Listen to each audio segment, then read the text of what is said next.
નમસ્કાર દર્શક મિત્રો, હું છું ચૌહાણ હિરલ. તમે જોઈ રહ્યા છો લોકસામના ન્યૂઝ. તો જોઈએ આજના સમાચાર બોટાદથી અમારા રિપોર્ટર કનુભાઈ ખાચર સાથે.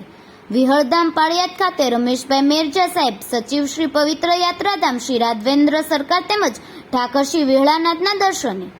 આજરોજ સૌરાષ્ટ્રની જગવિખ્યાત દેહાણ પરંપરાની જગ્યા વિહળધામ પાળિયાદ ખાતે ભગવાન શ્રી રાઘવેન્દ્ર સરકાર તેમજ ઠાકરશ્રી વેળાનાથના દર્શન માટે શ્રી રમેશભાઈ મેરજા સાહેબ, સચિવ શ્રી પવિત્ર યાત્રાધામ તથા વિછિયા ગામના મામલતદાર શ્રી બારોટ સાહેબ આવેલ હતા.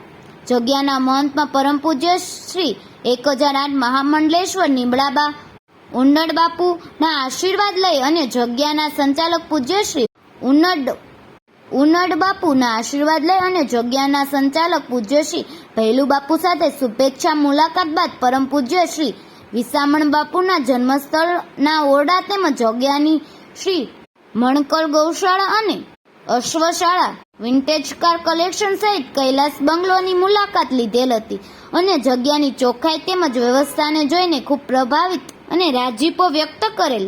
તો ફરી મળીશું એક નવા સમાચાર સાથે. ત્યાં સુધી જોતા રહો લોકસામના ન્યૂઝ.